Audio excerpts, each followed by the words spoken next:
Hi, my name is Oasis and I own a transaction coordination company. So thank you for coming to my channel. I post a lot of real estate tips and insights specifically about disclosures and processes in real estate transactions. So today we're going to get into the AVID. Is one of the most notorious documents from a transaction coordination perspective. It is the document that agents have the hardest time getting in because it requires them to go out back into the field, back to a property that they have an escrow, and look at the property and fill out an inspection report about the property. Not only is it time consuming, but a lot of agents don't really understand what is the point, what is the reason. If they can't write any specific detail about the property, what is the point of filling out this AVID? So today we're going to get a little bit into why we're even doing AVIDs and how they should be done. So to start, the AVID is a required document in any real estate transaction from both sides of the transaction. Both the listing agent and the buyer's agent should be completing an AVID on that property. It is a way for the Association of Realtors and the DRE to confirm that the agent did their due diligence and actually visited the property, that they actually took the time to inspect the property themselves and look for any glaring issues. For example, there was a situation in Southern California where the agent didn't complete their agent visual inspection.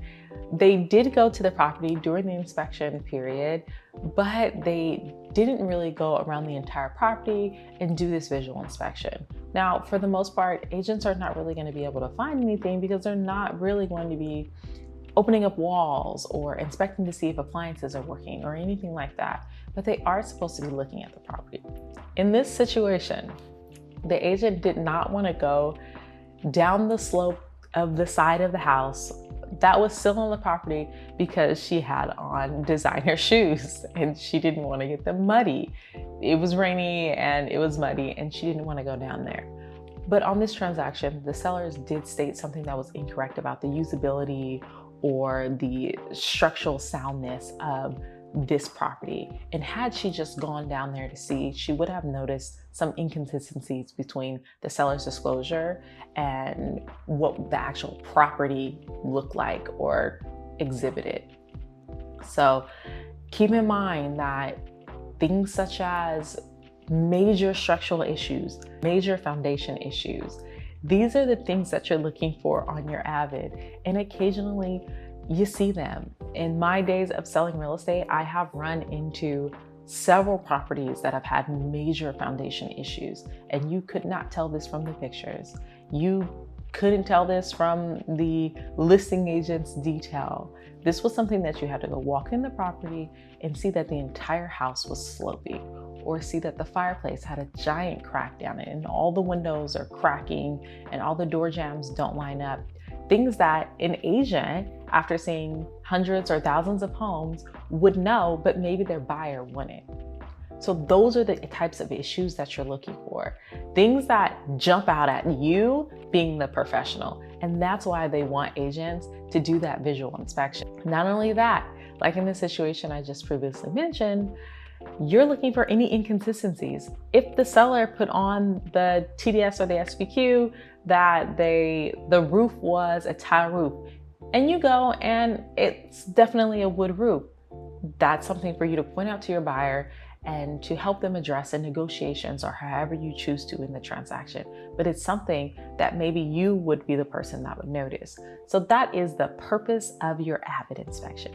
We need you to go see the property. You are the professional, you are the expert in the transaction, and we all want you to make sure that it is.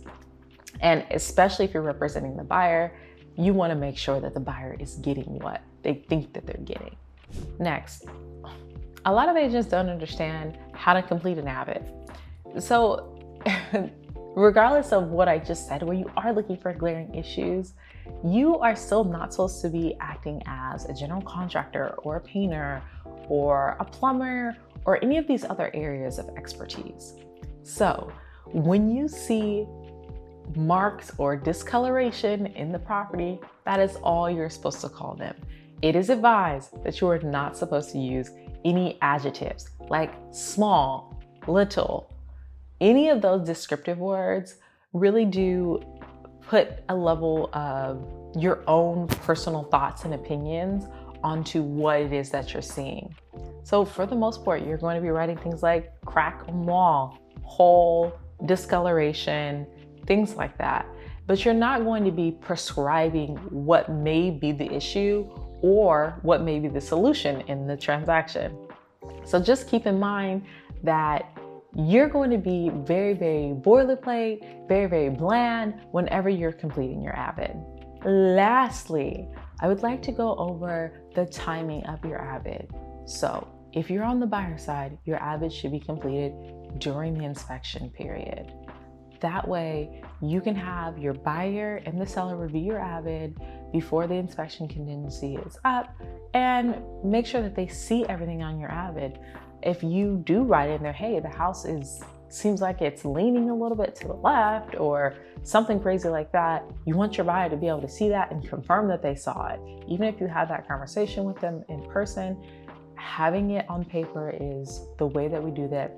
Buying houses is a legal process and you want everything to be documented. So if you're on the seller side, your AVID is a part of the seller's disclosure packet. It should be completed when the seller's disclosures are due to be delivered to the buyer.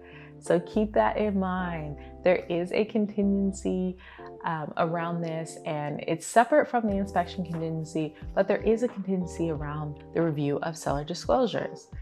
You don't want your AVID to be the reason why a buyer tries to back out of a transaction, regardless of the validity of that attempt. You just want to make sure that you get your documents in. I have heard of plenty of situations where maybe the buyer's agent and the buyer don't really understand what the contingencies are, and they try to withhold the inspection contingency because the listing agent hasn't provided their AVID. That does provide them with extra opportunity to see different houses, to find more problems, to maybe cancel the transaction. And even regardless of whether or not that's the right way to handle things, you just never want to be the reason why your client is getting a cancellation or why the deal is delayed. So just try to get your AVID done as soon as you can whenever you get into the transaction. I have a lot of my listing agents go ahead and do their AVID as soon as they take the listing. Unless there's going to be some major repairs done or some upgrades, there's no reason not to do your AVID initially when you take the listing.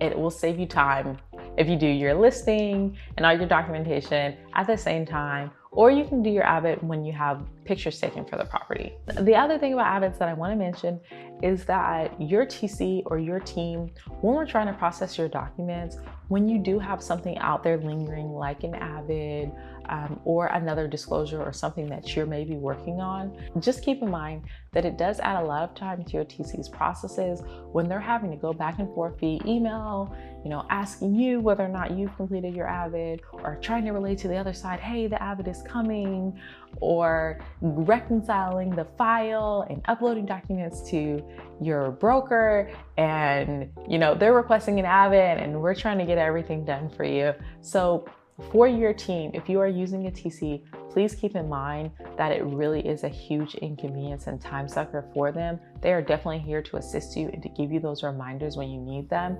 But just be polite, be courteous, and make sure you're taking care of your team. You don't want them working extra hard for no reason. And for those of you that work for brokerages that don't release your commission check until the AVID is turned in and completed, just keep in mind that most of our check delays have to do around AVIDs that are either not turned in or turned in late. And I know you agents, you want to get paid, and you want to get paid on time, because in real estate, you never know when these next checks are coming. So I get it. Please do your part and get it in so that we can make sure that you get paid, save everyone time in the transaction, and make all your processes smoother and easier moving forward. Anyway, that's my rant about AVIDs. I am doing this one for all the TCs out there, and I hope any of you agents watching understand that it is all love, and I was an agent as well, and I had trouble doing my AVID, so believe me, I get it. If you just get your systems in place and you do the same thing on every transaction, it does get a lot easier. I promise. Just get started. So that's it for today. Thank you so much for watching. Again, if you like this content and you want more of this information, please please subscribe. I'm coming out with a lot more things. I'm going to be doing some interviews and things like that. So I'm very, very excited about what's to come, and I hope to see you again. Thank you. Bye.